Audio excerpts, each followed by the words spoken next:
talk about Taiwan and China tensions, because honestly, I think this is related to what we were talking about earlier, with the drone stuff. I mean, Yeah. in a world where these tensions ramp up and, China's got the one China policy, you can't, who was the professional wrestler guy, which, by the way, people are going to say Eurasian Times don't talk about it, but we're about the topic, not necessarily the details. Right. Who wrote it doesn't matter so much. But the Republic of China Air Force, the ROCAF, or Taiwan Air Force commander, is talking about the incapability of its military to prevent a PLAAF, People's Liberation Army Air Force attack, has raised alarm bells. So it was a retired deputy commander, Chang Yen-ting, came after a Chinese military aircraft was spotted just 76 kilometers from Keelung City in the city's northern tip, which reports said would need to be 5 minutes to reach the presidential office building. So that's pretty close. He said after this that the National Defense, Ministry of National Defense posted a chart on April 21st showing a Chinese military aircraft at 76 kilometers. And there it is. That's where it all happened. He said that the location meant that the military would not have had time to react if it suddenly headed for Taipei City. It would have been a decapitation strike. The National Army may not have had warning time. But the defense minister rejected these fears. He said that it discounted the theory. Observation of the aircraft served precisely to prevent such a scenario. 3 to 5 minute journey would only be allowed during peacetime. So they're basically saying, we didn't do anything because we're not at war. And he's saying, well, dude, you let them do it. And then obviously there's been an increase of air defense identification zones. On April 21st, there was 21 planes entered China's northern and southwestern ADIZ, which Taiwanese military monitored and responded accordingly. Naval force of 7 planned vessels also part of it. So it's ramping up. And the reason I wanted to bring this up, Gonki, is we've talked about the drone threat, specifically around our bases, especially with China buying up specific parts. And global politics being what they are, it kind of changes where, we say we're backing Taiwan, we're not backing Taiwan, or we're not outwardly backing Taiwan. We don't believe Taiwan's a sovereign country. China is very specific. They're like, it's a one China policy. Taiwan is part of it. And in, I think, the latest estimates, they've said like 2026, they plan to do some level of military action of invasion. And one of the concerns that I've talked about with the drones and with us is it kind of leaves us vulnerable, especially, if they're successful, because, this is where chip manufacturing happens. There's a lot of technology that we derive from. Look at all the delays we had just because of COVID, because we couldn't get chips for cars and other stuff. What do you think the threat is here from a global perspective? Do you agree that, hey, this is kind of, we should probably take this seriously, or do you think this is just another day in the Pacific? No, man, 100%. Right. If Taiwan becomes China, that's a huge blow to your electronics as far as supply chain goes. And, everybody, if you're talking about drone technology being used and developed, if you don't have a capacity to make that stuff in your own country, say like the States, that's a major disadvantage. And you can't just stand up an industry like that overnight, right?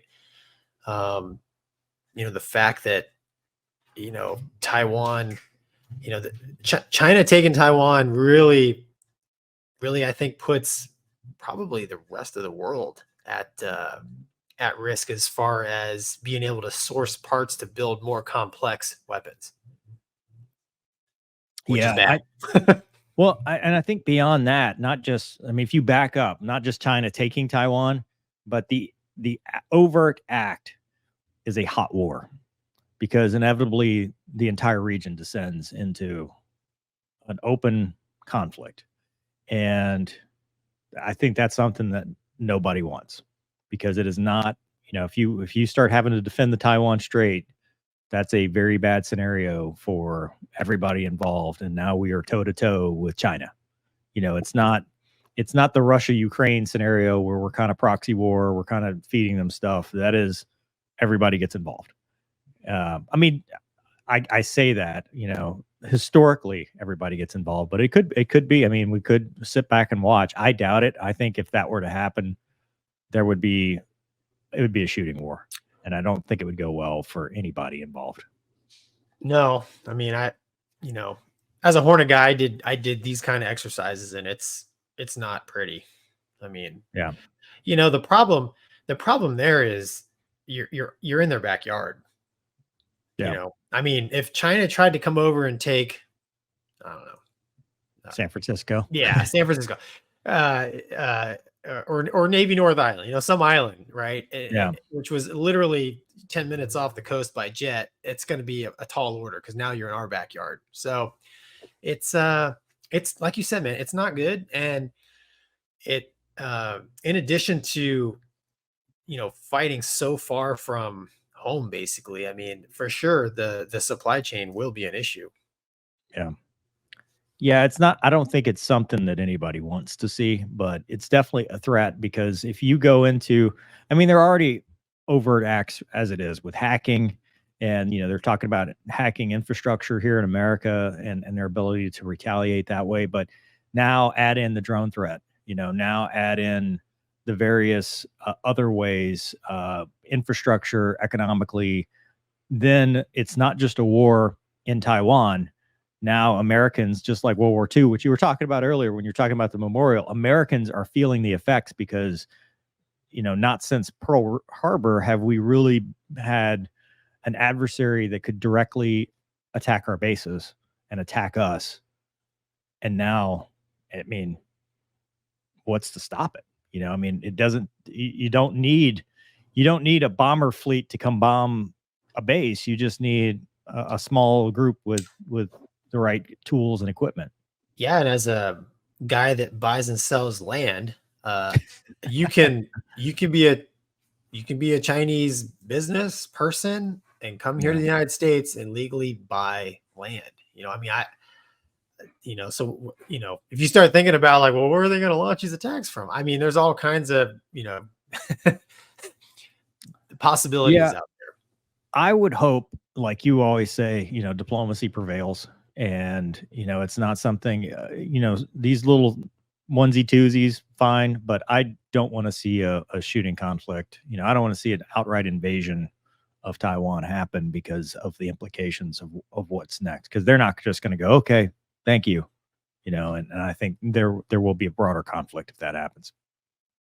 Yeah, I agree. It is a complex problem when you factor in the economics of it all, right? I mean, China's the producer, we're the consumer. You kill us, kill them. Maybe I hope, like you said, diplomacy prevails, and can we all just get along?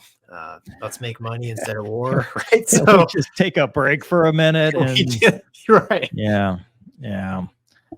All right.